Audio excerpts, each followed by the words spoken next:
Korach argued with Moshe Rabbeinu, and apparently he went all the way through to the end, which he knew simple that he might die, and he took that risk to die. He said, let's bring Torahs, that he knew that Torahs can kill a person.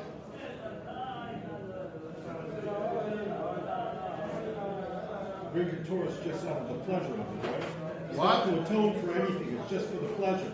Rashi says it's just for pleasure. What do you mean? It doesn't atone for anything.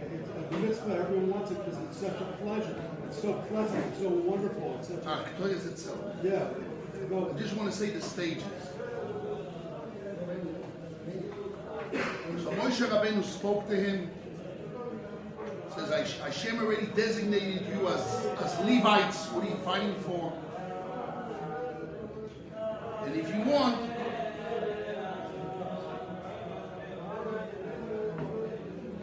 you should come around tomorrow, and each one should bring his Machtat Book Torahs, and only one person would win. So out of 250, one would win. So it's already a very slim chance.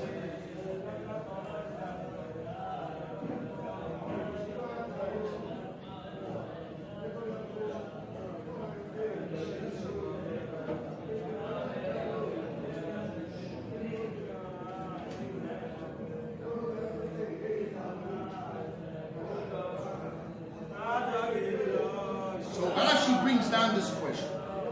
Rashi says like this.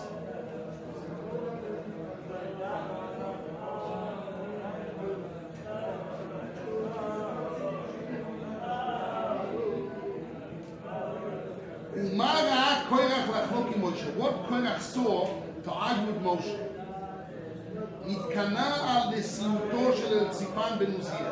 He had jealousy on the presidency of Elitzaphan ben Uziel, that Moshe Rabbeinu appointed to become the president of the children of Kehat. Korach says, my father had 4 children. My father had 4 brothers. And the children of Kehat, the oldest son was Amram. 2 of his children took the greatness, Moshe Rabbeinu and Aaron. One is a king, one is a Kohen Gadol. And the next one in line is me, because I'm the son of Yitzchak, which is the second to Amram. And he gave the presidency to the smaller son, to the smaller cousin of his, Ben Achiv, Akatam Nikola, which is the smallest of all. So he says, if that's true, I'm going to argue with him and cancel his words. Rashi brings down, he gathered 250 leaders of Sanhedrin, majority for the tribe of Reuben and his neighbors, which were his neighbors. He gave him to wear talis that is entirely blue. And he came and he asked Moshe Rabbeinu, does this need tzitzis, the strings? If the whole cloth is blue, does it need string of tzitzis? It should be exempt. He said, no, it's obligated. He started to laugh. He says, if one string of blue exempt the whole talis, because through blue you see the sky and see Hashem, see the Shechina, so if the whole talis is blue, you don't need any more strings to remind you the Shechina.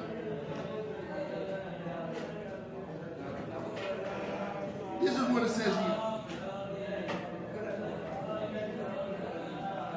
The question is, and this is the last notion of Rashi. Korach that was smart, what did he see for this stupidity? To argue on Moshe. He knew that Moshe Rabbeinu was a tzaddik. Moshe Rabbeinu was a leader appointed by Hashem. Okay, he has a problem. But why did he think to do stupid things, to go ahead and to put himself in jeopardy, he might die, and one out of the 250 would win, which he knows Hashem didn't speak to him. He says, Eino itaso, his eyes deceived him. I want to point this word, very important. He saw a big descendants. The word shalshelet, you know what the word shalshelet means? Like a chain. A chain of family coming out of him. Samuel, that his ways like Moshe and Aaron. But it's not stopping there. Omar, Bishvilonim, for him, I can run away, I can win. And more of that. Mishmarot, 24 guards, Oimdi B'nei Bonam, all standing from his grandchildren, and all of them have Ruach HaKodesh. He says, possible all this greatness comes out of me and I will stand and I will be silent? That's why he was attached. He attached himself to come to this status that he heard from Moshe that everybody's going to die when he won win. When Hashem will choose him. He made a mistake. He said, well, Hashem will choose me. So I just want to explain what's going on. It's very important, which I spoke a little bit about yesterday. We know that we have in our Parsha the story of the Mekoshesh Eitzim. Mekoshesh Eitzim, he was gathering his woods. It was last week. The end of last week we had. Somebody was gathering wood on Shabbat. And they appointed them, they're going to die. They just didn't know which death. But Hashem don't break the Shabbat. And they didn't know what to do with punishment. They went to Moshe, and Moshe says, put him in a prison. And Hashem told them to stone him, and he stoned him. So Chazal tell us that this guy, the Mekoshesh Eitzim, real L'Shem Shamayim Iskam, he had a proper intention. He wanted to show the Jewish people what punishment there is if they break the Shabbat. So in order to bring the fear and awe in the Jewish people to keep through the desert 40 years, to keep the Shabbat, he put himself in line to show how that happened in reality. So now, this needs an explanation here. Koyach, he saw Ruach HaKodesh, he saw a spiritual scenery of his grandchildren coming out of it. So why did Hashem show him that? It seems to be that God put a stumbling block in front of him to see something that would make a mistake on. And Hashem wants to put down tzaddikim. Korach was a tzaddik. He was a chochom, Oshi, he was a novi, he was a prophet. Now what does a prophet mean? We think prophet means that he sees a vision. So let me tell you it's wrong.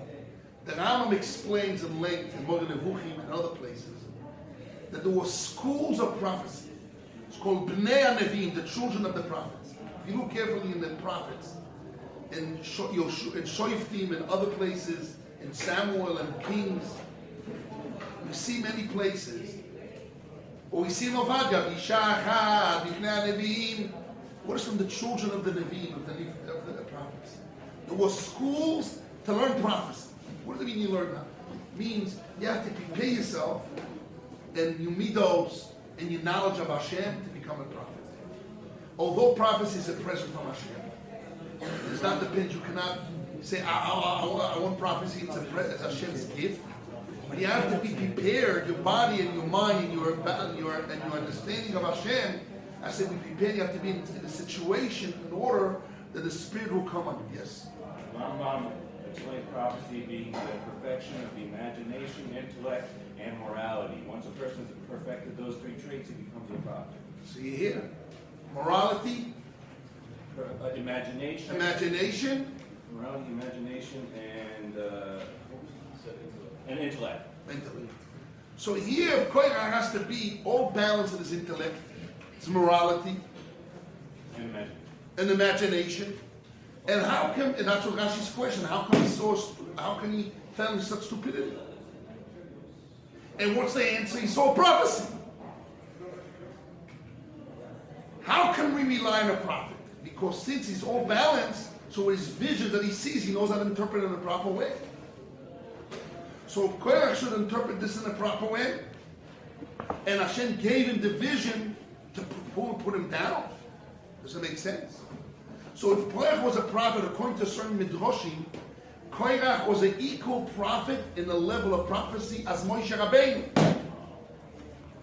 So how it could be that Korach, which is a very high prophet, in the level he has a complete balance of understanding of an intellect, of spirituality, morality, imagination, and he falls into fight against Moshe Rabbeinu, and then he goes fights Hashem. It's crazy.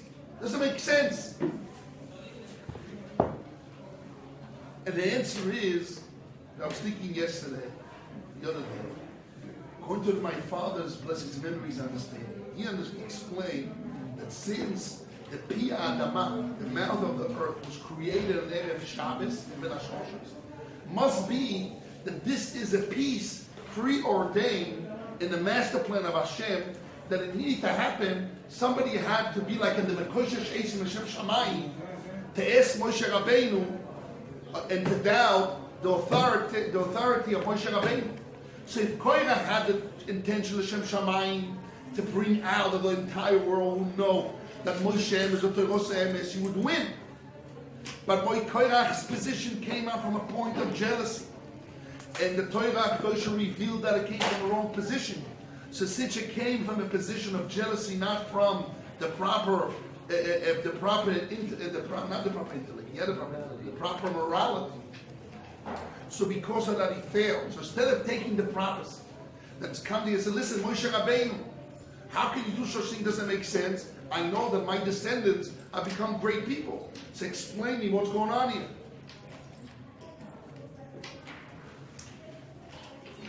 So Hashem would show some kind of a miracle to show that Moshe Rabbeinu is true without killing Korach, or even with.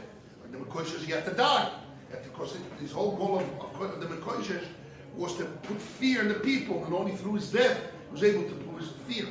But Korach's position should be that he should bring truth of Moshe Rabbeinu's words, that some kind of a miracle show the direct wording of Hashem, that whatever Moshe Rabbeinu said, not only in Har Sinai, is all true.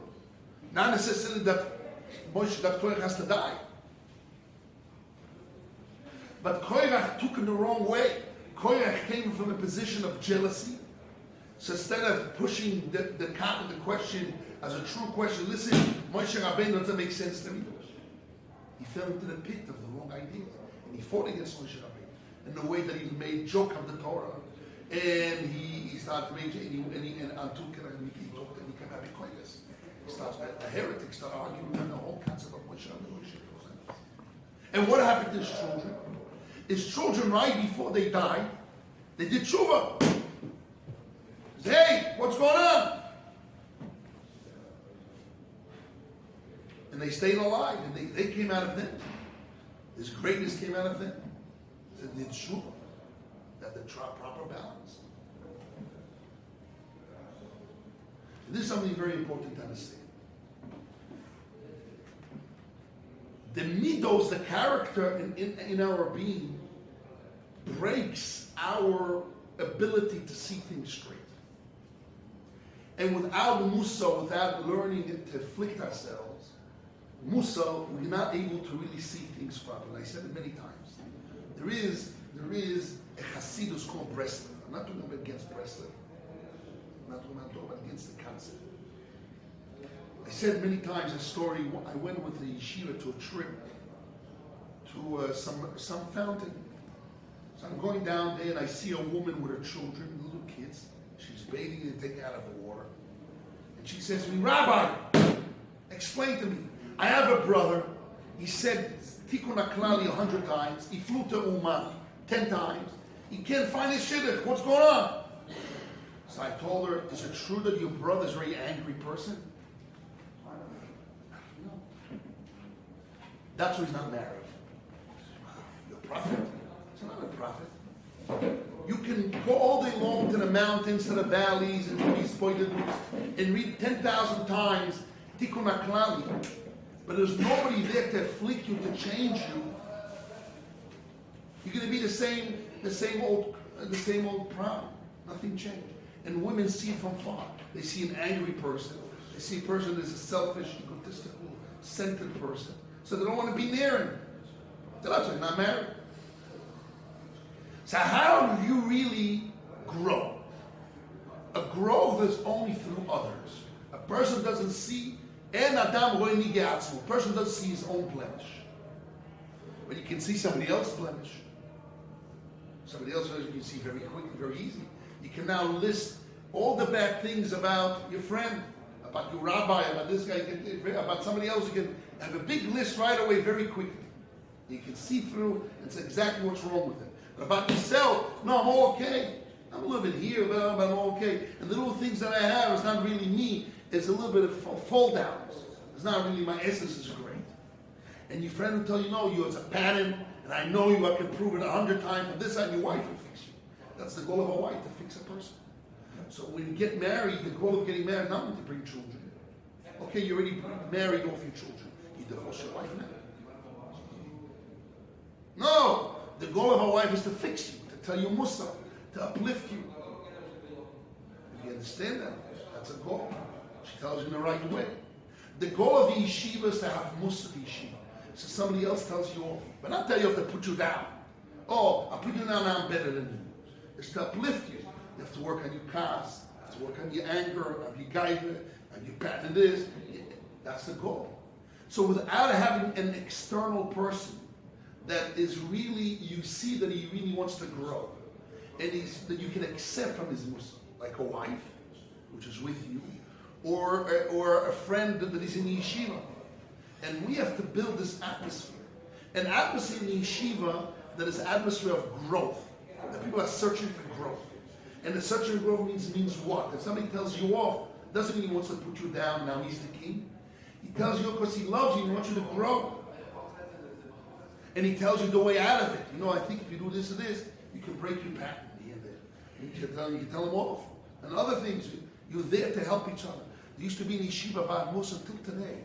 There's rabbis today, a group of rabbis. And there are rabbis that they were in Yeshiva, they had Mussar, right? Still, Rabbi Goldstein has a rabbi. He has Mussar still. They still once a week or once every 2 weeks, a month, I don't know, they gather together. They're already grandparents, 70 years old, 75. They're old guys. But they still come together, older guys. They come together in order to, they're searching for growth because a group of people that feel that all want to grow. And they're there together to tell Mussar to help one another. What a great situation. So you have to use the yeshiva's opportunity to find a good friend and a group of friends that what? That smoke together, that go to the beach and trips together. Oh no, they want to grow together. That's the best friends. They want to grow, learning, growing, fixing the midos. That's the only way you can really check yourself. I said many times the Marshal used to pay a rabbi to give him Mussar. You should pay him money. Here, I'm giving you money to give me Mussar. Tell me Mussar, I want to grow. You want to grow. So it's not enough. So now what happened here with Korach? Korach, he had down deep, he had the wrong ideas. He came from Kina, from jealousy. So he wasn't able to break out of his balance. Now wait a second. If you in order to become a prophet, it means that when you have situation of jealousy, you're able to balance it out. That's the concept of a prophet. So really, Korach in his being, he had the ability to break through that. Korach in his ability, because otherwise he couldn't be a prophet. What is a prophet? That he's complete in the intellect, complete in what? In his morals, in his imagination. What does complete means? And when you have problems, he knows how to untie himself and see the truth. But somehow here, Korach was in the level of prophecy.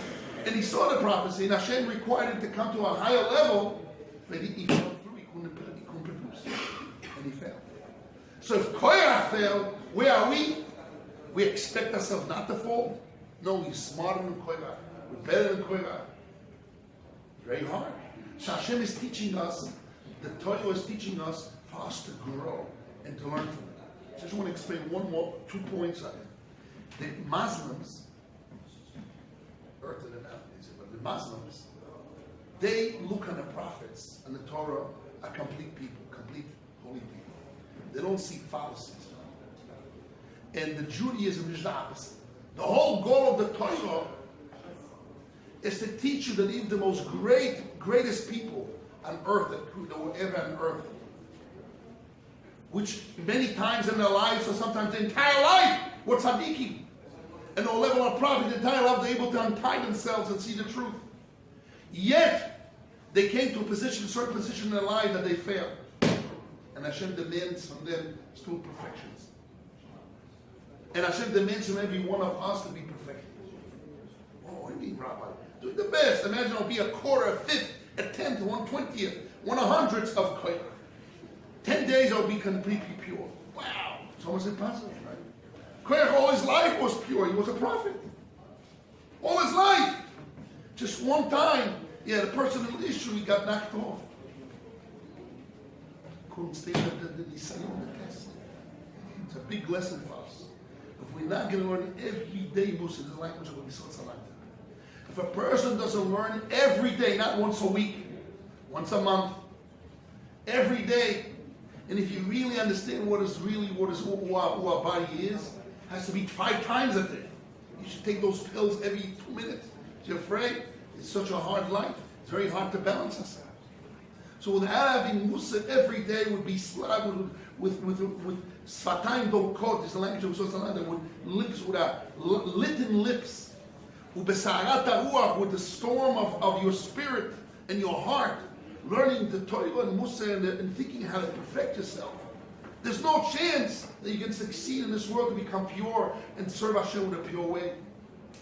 To have a good eye about people, to have a good heart about people, to feel good about Hashem, and to do the mitzvah with a full heart, with full love and energy and connection to Hashem with all your body and mind and sight and emotions. So if you're not going to be in a surrounding, and if we, as a yeshiva, don't build the yeshiva, that it's open for growth, it's very bad. That's the whole point of yeshiva. It's a place of growth. So from koyach we learn, it's not stam that koyach failed. We learn that he was one of the most greatest people on earth that ever existed. That God gave him a position, he gave him a prophecy for him to grow from it. And to ask the questions about Moshe Rabbeinu, which should come up a point of jealousy and trying to knock down Moshe, actually trying to find out, give me an understanding. And Hashem will bring a miracle or a way, a revelation that will know Moshe Emes. But he failed. He failed. So now we reinterpret it. When the Gemara, when the Mishnah says that an Erev Shabbos ben Hashmos Hashem created the mouth of the earth, doesn't mean that the mouth of the earth was created. Because really, the position should be that Koyach would win, and will be another type of miracle without destruction. A miracle of revelation that Moshe Rabbeinu's truth, his words are true. But because Koyach failed, was a new creation of what? Of destruction, that he got swallowed in the earth.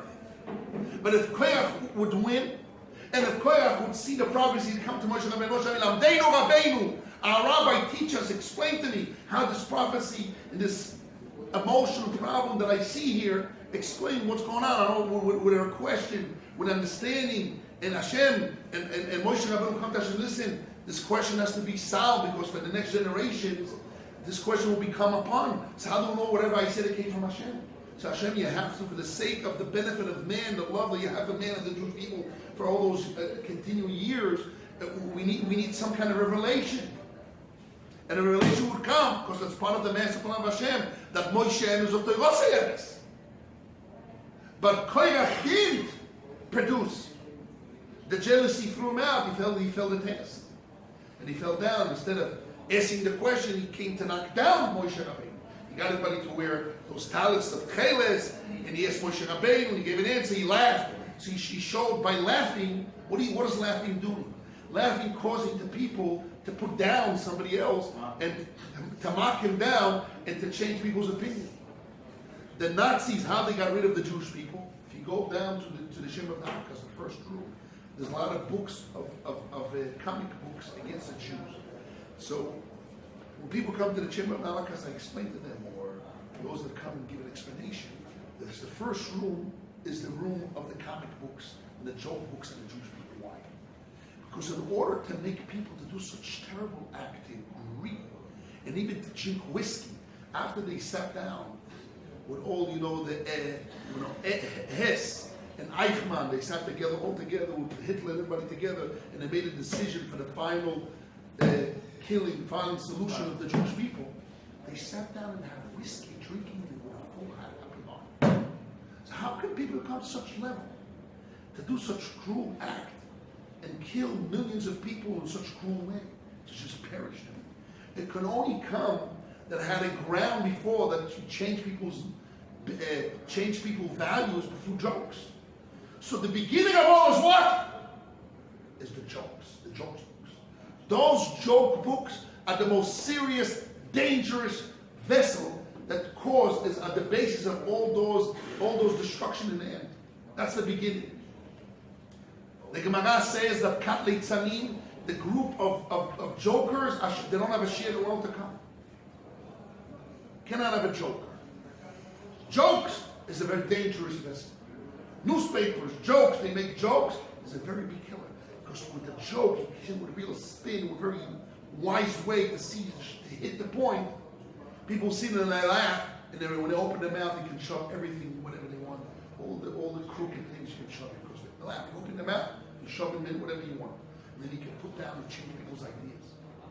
So Korach understood that he was a wise man. He started with jokes on Moshe Rabbeinu. And he came down to such level from being a prophecy complete and balanced, which means and balance with intellect and all that, which means the fact that you balance today doesn't mean you're going to be balanced tomorrow. And you have to recheck yourself every day and day. And if you did something wrong, what does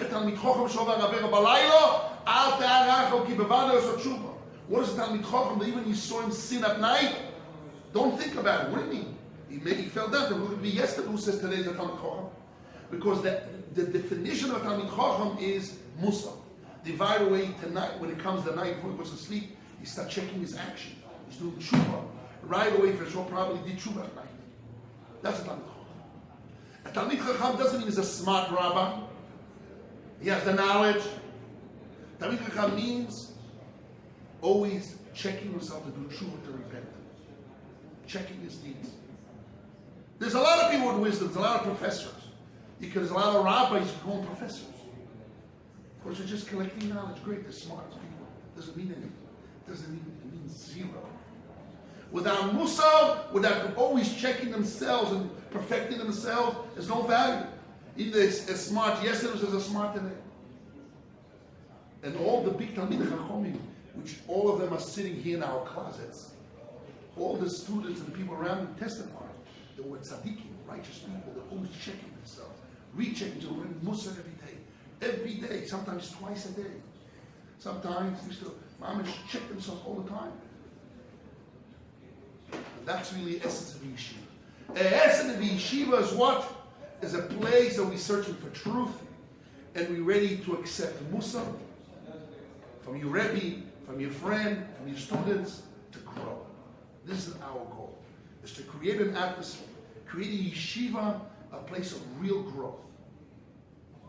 It's not easy. We have to fight for it. If you fail, we cannot let it, even if folks have to always go up again and again. This is our goal, is to build the truth. And it doesn't mean because yesterday you're Talmid Chacham, today you will be. And if today doesn't mean tomorrow. You constantly have to work on it till your last breath. There's a famous story of the Kotzker Rebbe.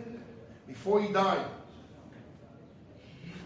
he's sitting there in bed and he says, the Tzaro is grabbing me to say a smart statement in my last breath of my life that will be remembered as a smart rabbi. Says, even the last breath, I start to cry.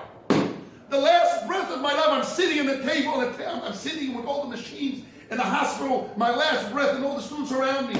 He says, it's always grabbing you, even my last breath, it's always grabbing you. What smart statement I would say to a memory family. He said, I'm crying. He started to cry. He said, where's crying? The rabbi is crying. He says, yeah.